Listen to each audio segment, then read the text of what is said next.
नमस्कार. सर्वप्रथम सर्वांना श्री स्वामी समर्थ, सद्गुरु स्वामी समर्थ. तुम्हा सर्वांचं आपल्या स्वामी शक्ती या चॅनलमध्ये मनापासून स्वागत आहे. फक्त बघा, आपल्यापैकी सगळ्यांनाच माहिती आहे की आज दिवाळीतील अत्यंत महत्त्वाचा दिवस आहे. आज धनत्रयोदशी आहे. धन धान्यांची पूजा करण्यासाठी, धन स्वरूपात असणाऱ्या ज्या काही वस्तू असतात त्या वस्तूंची खरेदी करण्यासाठी, आपल्या घरात अखंड स्वरूपाने धनलक्ष्मीला प्रसन्न करण्यासाठी आणि आपल्या घरात असणारी जी धनलक्ष्मी आहे तिला स्थिर करण्यासाठी आजचा हा दिवस अत्यंत महत्त्वाचा आणि सर्वात मोठा आहे. आजच्या व्हिडिओमध्ये मी तुम्हाला आज धनत्रयोदशीला करावायचा एक अत्यंत प्रभावी उपाय सांगणार आहे. आज मूठभर धने आणि गुळाचा खडा जर तुम्ही या एका दिशेला ठेवला तर धनलक्ष्मी तुमच्याकडे खेचून येईल. धनलक्ष्मी तुमच्या घराकडे प्रसन्न होईल.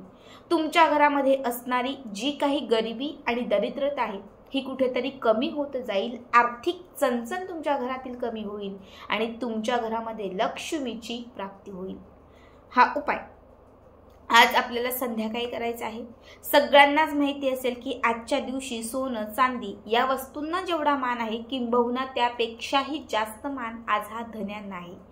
धने म्हणजे लक्ष्मीचं एक स्वरूप मानलं जातं. धने म्हणजे धनाचं एक रूप मानलं जातं. आजच्या दिवशी धने खरेदी करण्याला विशेष महत्त्व आहे. प्रत्येकाच्या घरामध्ये अगदी सकाळपासून म्हणजे प्रत्येकाने धने नक्कीच आणले असतील. काही लोक सायंकाळी आणणार असतील. मी तुम्हाला मागच्या व्हिडिओमध्ये सांगितलेलं की धने खरेदी करण्याचा जो शुभ मुहूर्त आहे हा सकाळी 6 ते 7:30ची वेळ अत्यंत उत्तम, आणि संध्याकाळी जर आणणार असाल तर संध्याकाळी 6 ते 6:30 या दरम्यान जर तुम्ही हे धने आपल्या घरात आणले तर साक्षात रूपी त्या धनांमार्फत आपल्या घरात लक्ष्मीचा वास येईल. म्हणून सकाळी किंवा संध्याकाळी धने खरेदी करायचे आहे.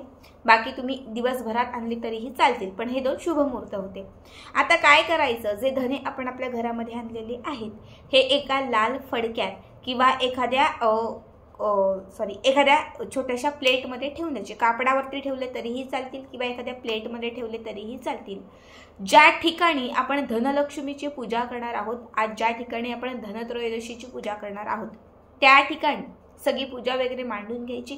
विधियुक्त आपण दरवर्षी जशी पूजा करतो ती सगळी पूजा करून घ्यायची. यानंतर आपण जे धने घेतलेले आहेत सगळ्यात पहिले आपल्या उजव्या हातामध्ये हे धने घ्यायचे. आता समजा माझा हा उजवा हात आहे तर उजव्या हाताच्या पूर्ण मुठीमध्ये मावतील असे मूठ भरून हे धने घ्यायचे.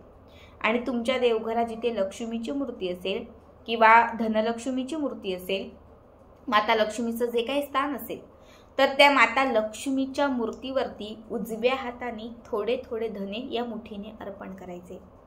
माता लक्ष्मीच्या मूर्तीवरती हे धने अर्पण करत असताना लक्ष्मीचं स्मरण करायचं आहे. माता लक्ष्मीचा कमलात्मक मंत्र तुम्ही म्हणू शकतात किंवा जो धन्वंतरी मंत्र आहे, धन्वंतरी मंत्र हा नित्यसेवेच्या पुस्तकामध्ये 38 म्हणजे 38 पेजवरती दिलेला आहे. हा धन्वंतरी मंत्र तुम्ही म्हणू शकता. एकदा मी सांगते, मंत्र व्यवस्थित ऐका आणि तुम्ही लिहून घेतलात तरीही चालेल. ओम नमो भगवते वासुदेवाय धन्वंतरेय अमृत कलश हस्ताय सर्वामय विनाशाय त्रैलोक्यनाथाय महाविष्णवे स्वाहा. हा धन्वंतरी मंत्र तुम्ही मुठीतून मुठीतून हे धने माता लक्ष्मीच्या मूर्तीवरती अर्पण करत असताना तुम्ही हा धन्वंतरी मंत्र म्हणू शकता. एकूण 7 वेळा हा मंत्र तुम्हाला म्हणायचा आहे, मोजून 7 वेळा. पुन्हा एकदा मंत्र सांगते, व्यवस्थित ऐका. ओम नमो भगवते वासुदेवाय धन्वंतरे अमृत कलश हस्ताय सर्वाविनाशाय त्रैलोक्यनाथाय महाविष्णवे स्वाहा. थोडे धने सोडायचे, पुन्हा मंत्र म्हणायचा, थोडे धने सोडायचे, पुन्हा मंत्र म्हणायचा, पुन्हा धने सोडायचे, असं 7 वेळा मंत्र म्हणायचा. आणि थोडे थोडे जे धने आहेत हे लक्ष्मीच्या मूर्तीवरती अर्पण करायचे. ठीक आहे. 7 वेळा हा मंत्र म्हणून झाला. धने लक्ष्मीच्या मूर्तीवरती अर्पण करून झाले की त्यानंतर गुळाचे 7 खडे घ्यायचे. किती? 7. छोटे, खूप मोठे नको, अगदी छोटे छोटे गुळाचे 7 खडे करून घ्यायचे. माता लक्ष्मीच्या समोर एक कापड किंवा एक कागद ठेवायचा आणि त्या कापडावरती किंवा त्या कागदावरती पुन्हा एकदा धन्वंतरी मंत्र म्हणायचा आणि एक एक गुळाचा खडा हा माता लक्ष्मीला अर्पण करायचा। बघा, तुम्ही कुठलीही शुभ पूजा बघाल, कुठलीही गणपती बाप्पांची असेल, लक्ष्मीची असेल, सत्यनारायण असेल, हनुमानाची कुठलीही विधियुक्त पूजा असेल, अभिषेक असेल, त्या प्रत्येक पूजेत कुठल्या गोष्टीला मान आहे तर खोबऱ्याचे वाटे आणि गुळाचा खडा। प्रत्येक पूजेमध्ये नैवेद्य स्वरूप सगळ्यात पहिली गोष्ट जी अर्पण केली जाते ती म्हणजे खोबऱ्याची वाटी आणि गुळाचा खडा। कारण गुळ हे लक्ष्मीला प्रसन्न करणारं असतं, गुळ हे माता लक्ष्मीला खेचून आणणारं असतं। असं म्हटलं जातं की जर गुळाचा नैवेद्य हा तुम्ही माता लक्ष्मीच्या पूजेमध्ये लक्ष्मीला जर अर्पण केला तर आपली आर्थिक परिस्थिती त्याने सुधारत जाते, आपल्या घरातील आपल्या आयुष्यातील जे दारिद्र्य आहे ते संपत जाते। त्या गुळाचा जो गोडवा आहे हा आपल्या कुटुंबात येतो आणि आपलं संपूर्ण घर आहे हे एकोप्याने होते। म्हणून तुम्हाला हे 7 गुळाचे खडे आज लक्ष्मीच्या समोर ठेवायचे आहेत अभिमंत्रित करून। त्यानंतर काय करायचं, एक अर्धा तास किंवा 1 तासानंतर, अर्धा किंवा 1 तास पूर्ण झाला की त्यानंतर माता लक्ष्मीच्या मूर्तीवरती अर्पण केलेले संपूर्ण धणे व्यवस्थित उचलून घ्यायचे। सगळे लक्ष्मीची मूर्ती थोडी बाजूला करा आणि सगळे त्या मूर्तीवरती अर्पण केलेले धणे बाजूला काढून घ्या। आता हे धणे एका कापडामध्ये घट्ट बांधा, लाल पिवळ्या कुठल्याही कापडात किंवा एखाद्या कागदामध्ये तुम्ही त्याची पुडी केली तरीही चालते। हे धने तुम्हाला अखंड स्वरूपाने तुमच्या सोबत ठेवायचे आहेत, यामुळे तुमच्या आयुष्यामध्ये नेहमीच धन जे आहे ते खेचलं जाईल, धनात नेहमी बरकत राहील, धनात नेहमी वृद्धी होत राहील।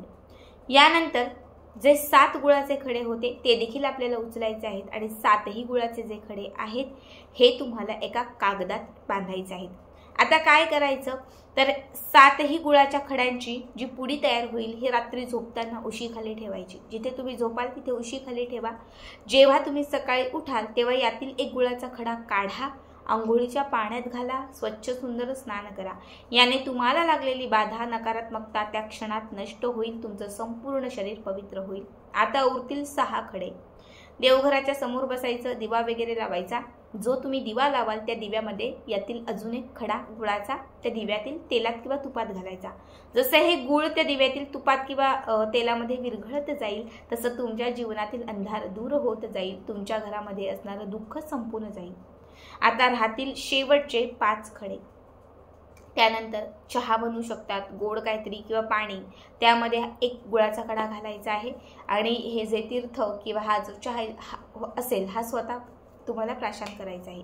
घरातील एखादा व्यक्ती रोगीट असेल, घरातील एखादा व्यक्ती बाधित असेल, एखाद्याला सतत अपयश येत असेल किंवा घरात खूप त्रास असेल तर यातील एक गुळाचा खडा एका तांब्याभर पाण्यात किंवा चहा म्हणजे एक टोपभर चहा ठेवा पातेल्यावर, त्याच्यामध्ये टाका आणि सगळ्या घरातल्या सदस्यांना हे तीर्थस्वरूप प्यायला द्या। याने घरातील सगळ्या व्यक्तींच्या समस्या सुटून जातील आणि त्यांना प्रत्येक गोष्टीत यश प्राप्त होईल, लक्ष्मी साथ देईल, त्यांच्या मागची इडापिडा जी आहे ती नष्ट होऊन जाईल।